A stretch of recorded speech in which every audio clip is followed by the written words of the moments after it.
नमस्कार प्रिय दर्शकों, मैं प्रियंका आप सभी लोगों का स्वागत अभिनंदन करती हूँ। कैसे हैं आप लोग? दर्शकों, आज हम लोग बात कर रहे हैं राहु के महापरिवर्तन के बारे में। आने वाले 18 मई 2025 को राहु महापरिवर्तन करने जा रहे हैं, राशि परिवर्तन करने जा रहे हैं। महापरिवर्तन क्यों? क्योंकि चंद्रमा 2.5 दिन में राशि परिवर्तन करते हैं, सूर्य 1 महीने में राशि परिवर्तन करते हैं, शुक्र बुध 25 दिन में राशि परिवर्तन करते हैं, मंगल 45 दिन में राशि परिवर्तन कर लेते हैं। परंतु राहु महाराज 18 महीने तक एक ही राशि में संचार करते हैं, 18 महीने में राशि परिवर्तन करते हैं। तो ये है महापरिवर्तन, यानी जो भी शुभ अशुभ फल मिलेगा, जो भी पॉजिटिव नेगेटिव रिजल्ट निकल करके आएगा, वो एक लंबे समय तक के लिए होगा ना, 18 महीने तक के लिए होगा। तो इसलिए वृश्चिक राशि के जातकों को कैसा फल मिलने वाला है, इसके बारे में हम लोग जानेंगे। तो आपके राशि से राहु का गोचर अभी पंचम स्थान में है। पंचम स्थान जो कि शिक्षा का स्थान है। देवगुरु बृहस्पति के घर में जो है तो राहु अभी बैठे हुए हैं और मंगल प्रधान आपकी राशि है। आपके राशि से पंचम स्थान में राहु का गोचर देवगुरु बृहस्पति के घर में। देवगुरु बृहस्पति और राहु की जब भी कोई युति या जब भी कोई संबंध बनता है तो वो अच्छी स्थिति नहीं होती है। जैसे कि बृहस्पति और राहु की युति से तो वैसे भी गुरु चांडाल दोष बन जाता है। अब यहाँ पर बृहस्पति के घर में राहु की स्थिति जो है तो कई सारे बनते हुए कामों को बिगाड़ देते हैं, क्योंकि बृहस्पति है सात्विक ग्रह और राहु जो है तो वो है दैत्य ग्रह। जैसे कि देवताओं का, सात्विक लोगों का भोजन, चलना उठना बैठना सब कुछ सात्विक होता है, लेकिन दैत्यों को कैसे होता है, सब कुछ जो है तो अनियमित रूप से सर्वभक्षी होते हैं दैत्य। तो इसलिए जो है तो वहां पर राहु और बृहस्पति की सही से चीजें बन नहीं पा रही थी। कोई भी चीज, कोई भी प्लान आप ऑर्गेनाइज करते थे उसमें कुछ ना कुछ गड़बड़ी लास्ट मोमेंट में हो ही जाती थी। कोई भी आपका ऑर्गेनाइजेशन सही नहीं जा रहा था। शिक्षा में कई सारी बाधाएं आई। लास्ट आपने जो भी कॉम्पिटेटिव एग्जाम में भी अगर आप पार्टिसिपेट किए होंगे उसमें भी लगभग बहुत कम नंबरों से रह गए हों, ऐसा कुछ कह सकते हैं। शिक्षा से भी आपका मन कई बार उठा होगा, आपको लगा होगा कि अब हमें स्टडी ही नहीं करना चाहिए। तो ये सारी चीज़ें आपके साथ हुई हैं। अब इसी के साथ जो है तो पिता से भी कई बार थोड़ा सा मनभेद मतभेद वाली स्थिति हुई होगी। मतलब उठापटक की स्थिति लगी रही होगी, कभी सही हो जाना, कभी फिर से खराब हो जाना। तो ये वाली कंडीशंस लगी हुई थी। लाभ के भी आपने बहुत हाथ पैर मारा होगा, लाभ के लिए भी, इनकम के न्यू सोर्सेज जनरेट करने के लिए भी आपने बहुत ज़्यादा प्रयत्न किए होंगे। आपने ठीक ठाक किया, लेकिन जिस लेवल तक आप जा सकते थे उस लेवल तक आप नहीं जा सके। मानसिक चिंता भी बहुत ज़्यादा बनी रही, बहुत ज़्यादा ओवर थिंकिंग, डिप्रेशन, ये सारी चीज़ें रहीं। अब जो है तो राहु आपके राशि से चतुर्थ स्थान में गोचर करने वाले हैं। चतुर्थ स्थान में शनि के घर में राहु गोचर करने वाले हैं। वैसे चतुर्थ स्थान में भी राहु का गोचर जो है तो बहुत सारी विभिन्न स्थितियां उत्पन्न करने वाला है। लेकिन कहते हैं ना, कुमति सुमति सबके उर रहाई, यानी सबकी बुद्धि में जो है तो इतनी चीजें तो होती हैं कि क्या गलत है क्या सही है, कौन सा काम करना चाहिए कौन सा काम नहीं करना चाहिए। चतुर्थ स्थान में शनि की राशि है और राहु और शनि एक जैसा फल देते हैं। शनिवत राहु कुजवत केतु, तो शनि की तरह ही राहु फल प्रदान करते हैं। अब यहाँ पर जब कोई भी ग्रह या कोई इंसान ही समझिए कि यदि किसी ऐसे व्यक्ति के घर में चला गया जहाँ पर उसके कंफर्ट जोन के अकॉर्डिंग चीज़ें उसको मिल रही हैं, तो वो फटाफट चीज अपनी प्लानिंग सोचेगा, काम करेगा, उसको अप्लाई करके उसका रिजल्ट दे करके तुरंत जो है तो काम कर देगा। तो ये वाली चीज़ें होती है। अब चतुर्थ स्थान किसका स्थान है? चतुर्थ स्थान है सुख का स्थान, माता का स्थान है। तो यहाँ पर घर परिवार का भी स्थान है। यहाँ पर घर परिवार में कलह कलेश लड़ाई झगड़ा कई बार होने की स्थिति बनेगी। माता के स्वास्थ्य में भी समस्या होगी और माता से संबंधित कुछ विवाद, माता से कष्ट, माता से विवाद भी इस समय पर हो सकता है। तो इसलिए बहुत ज़्यादा आपको केयरफुल रहना है। आपको अपने घर परिवार, अपने माता का ध्यान रखना है, कोई भी विवाद नहीं करना है, खान पीन का ध्यान रखना है, फूड हैबिट्स में कंट्रोल रखना है। अनेसेसरी आपको जो है तो इस समय पर आपका ध्यान कुछ ओकल्ट नॉलेज की तरफ, गुप्त ज्ञान की तरफ बढ़ सकता है, हिडन साइंस की तरफ आपका ज्ञान बढ़ सकता है। अब अगर आप कोई भी ऐसे जो है तो बहुत ज़्यादा कॉम्पिटेटिव एग्जाम जैसे किसी भी ऐसी चीज़ में पार्टिसिपेट करते हैं तो उसमें आपको अच्छी सक्सेस मिलेगी। करियर से संबंधित यदि देश विदेश की यात्रा करना चाहते हैं तो वो यात्रा तो होगी, लेकिन यात्रा में बहुत ज़्यादा भटकाव होगा, बहुत ज़्यादा स्ट्रगल होगा, बहुत ज़्यादा टेंशन होगी, लंबी यात्राएं होंगी, डेफिनेटली होंगी, धन व्यय भी बहुत ज़्यादा होगा। लेकिन इनमें थोड़ी-सी आपको सावधानी बरतते हुए काम करना है। कोई भी जॉब जो है तो आप ईगो में आकर के ना छोड़ें, क्योंकि राहु जो है तो पराधीनता को स्वीकार नहीं करते हैं और कर्म स्थान पर राहु का प्रभाव रहेगा। तो आपके जैसे बॉस, आपके सीनियर्स आपको कुछ भी कहते हैं, तो वहाँ पर थोड़ा-सा चुप रहना, थोड़ा-सा शांत रहना ही आपके लिए सही होगा, क्योंकि इस समय पर जॉब में परेशानी आपके आ सकती है। तो थोड़ा-सा सोच समझ करके कार्य करना आपके लिए उचित रहेगा।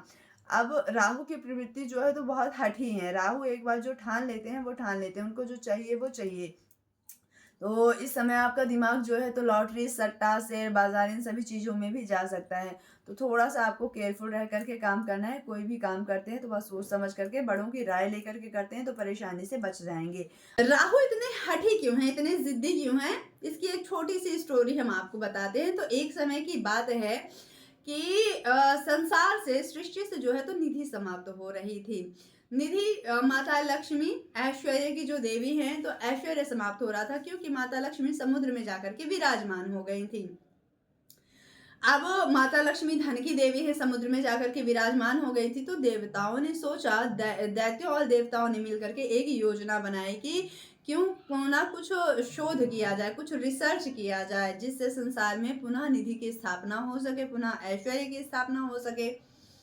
तो मिल करके जो है तो एक प्लान बनाया गया, रिसर्च की प्लानिंग बनी। रिसर्च कहाँ पर हो, कैसा हो, तो समुद्र मंथन का जो है तो विचार बनाया गया। समुद्र मंथन के लिए योजना बनाई गई।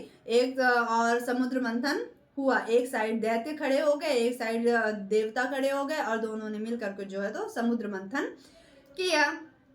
समुद्र मंथन करते हुए जो है तो 14 रत्न उत्पन्न हुए। 14 रत्न निकले। वहां से अस्त्र शस्त्र, जीव जंतु, हलाहल, विष, ऐरावत, हाथी, महालक्ष्मी, माता महालक्ष्मी भी निकली। तो संसार में पुनः निधि की स्थापना हुई, और इसी के साथ साथ अमृत कलश भी निकला। अमृत कलश जो कि अमरता को देने वाला है। अमृत जिसे जो भी व्यक्ति पान कर ले, वो अमर हो जाए सदैव।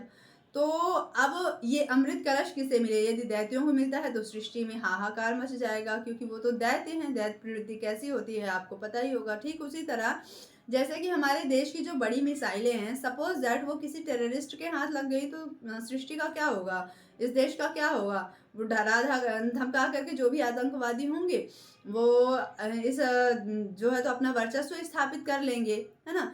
तो ऐसे में ऐसे में तो मतलब सेफ नहीं होती है ना, मतलब लोग सेफ नहीं रहेंगे। तो ठीक इसी तरह से जो है तो अगर दैत्यों को अमृत कलश मिल जाता है, तो ऐसे में सृष्टि में हाहाकार मच जाएगा। कुछ समय तक युद्ध चलता रहा, फिर भगवान नारायण प्रकट हुए। उन्होंने जो है तो मोहिनी का रूप धारण किया, और उन्होंने कहा कि हम बाँटते हैं, एक व्यवस्था बना करके हम इसे बराबर-बराबर रूप में बाँटते हैं। तो सबने स्वीकार किया। मोहिनी का रूप था, वैसे ही भगवान नारायण इतने सुंदर, और फिर मोहिनी के रूप में तो और अत्यधिक सुंदर।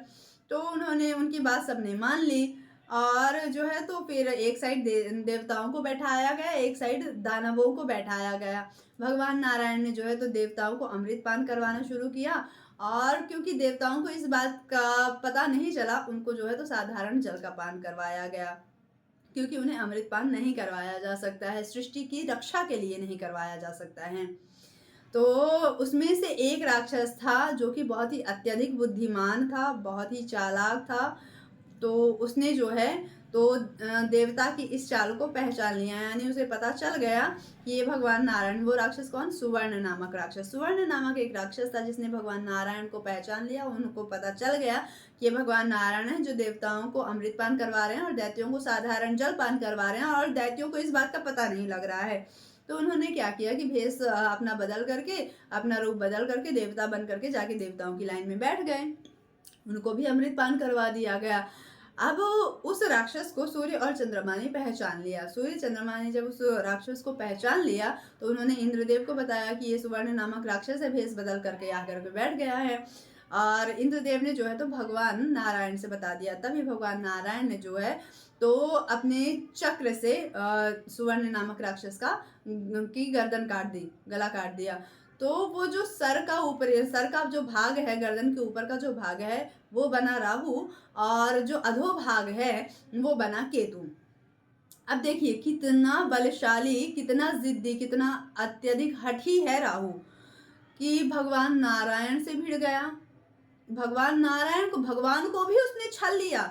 यहाँ पर भगवान नारायण ने नहीं छला, उन्होंने तो सृष्टि के बचाव के लिए, सृष्टि के हित के लिए उन्होंने कार्य किया, परंतु वहां पर राहु ने भगवान नारायण को भी छलने का प्रयास किया। इसका मतलब क्या है कि किसी भी साधु संत महात्मा को, किसी भी ब्राह्मण को, किसी भी पंडित को राहु छल सकते हैं। ऐसे हैं राहु ग्रह। तो अब इनके जिद से बचने के लिए क्या किया जाए? राहु ऐसे ग्रह हैं, इतने बलशाली ग्रह हैं कि सूर्य के समीप अन्य ग्रह जब आते हैं तो सूर्य सभी ग्रहों को अस्त कर देते हैं, परंतु राहु जो है तो सूर्य और चंद्रमा को भी ग्रहण लगा देते हैं, अस्त कर देते हैं, भले ही थोड़ी देर के लिए सही। इतने हठी प्रवृत्ति के हैं राहु। अब इनसे बचने के लिए कुछ उपाय भी होते हैं। तो सबसे पहले आपको उपाय में जो है तो हर दिन, हर ग्रहों का दिन होता है। जैसे कि सूर्य का दिन होता है रविवार, सोमवार चंद्रमा का, मंगलवार मंगल का, बुधवार बुध का, गुरुवार बृहस्पति का, शुक्रवार शुक्रवार और शनि का शनिवार। उसी तरह से राहु का भी जो है तो एक समय होता है, वो समय है प्रदोष काल।